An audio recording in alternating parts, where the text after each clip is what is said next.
pourquoi effectivement le législateur contemporain accorde-t-il tant d'importance aux circonstances aggravantes? On constate aujourd'hui que le législateur, de plus en plus, multiplie les circonstances aggravantes. Et effectivement, chaque nouvelle réforme intervenant en droit pénal donne naissance à une ou plusieurs nouvelles circonstances aggravantes. Donc on multiplie considérablement ces circonstances aggravantes. Mais on ne fait pas que ça. On ne fait pas que ça. On renforce également les conséquences de ces circonstances aggravantes.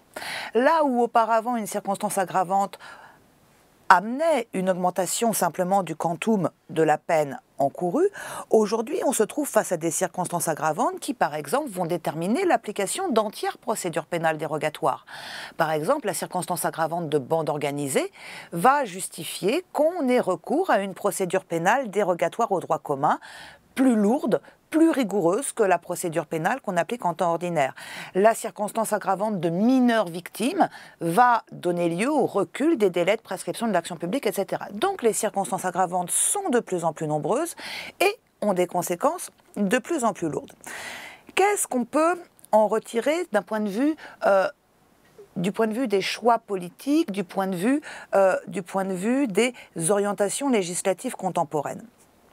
Alors, le premier constat qui s'impose, c'est le suivant. Il semblerait qu'aujourd'hui, la répression pénale dépende finalement davantage des circonstances aggravantes que des infractions pénales qu'elles accompagnent.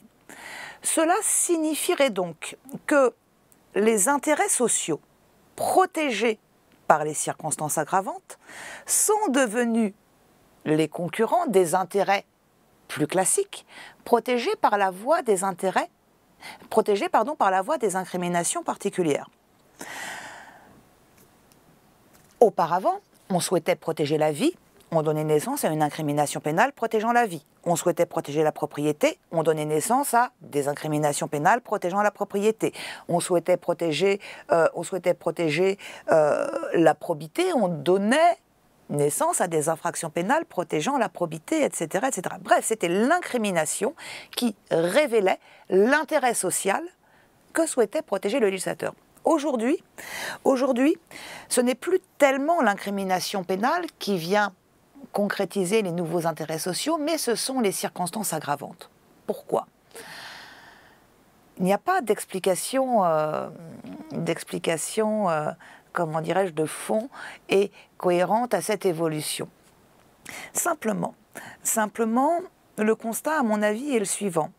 C'est qu'on a affaire, à l'heure actuelle, à un droit pénal qui réagit essentiellement aux faits divers.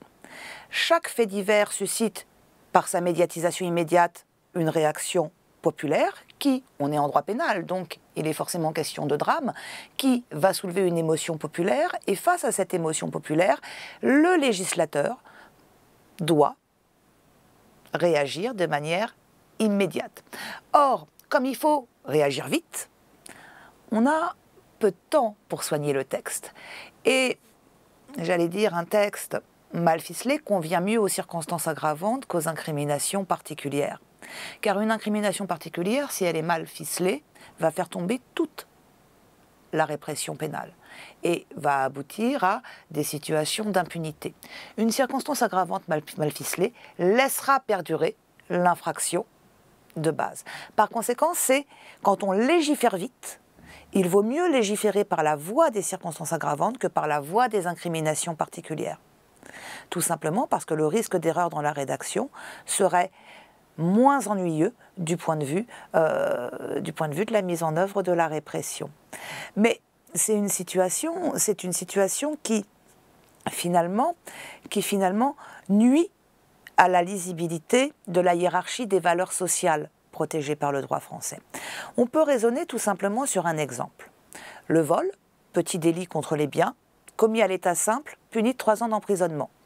Les violences mortelles, atteinte à la vie, puni à l'état simple de 15 ans de réclusion criminelle. Si le vol est commis avec la circonstance aggravante de bande organisée, il est puni de 15 ans de réclusion criminelle à son tour. Donc par le jeu d'une circonstance aggravante, on porte la protection pénale de la propriété à la même hauteur que la protection pénale de la vie. Un lecteur mal averti du Code pénal pourrait donc penser que, en droit français, la propriété a une valeur équivalente à la vie. Et bien sûr, ce n'est pas ce qu'a entendu exprimer notre législateur. C'est néanmoins le résultat auquel on arrive.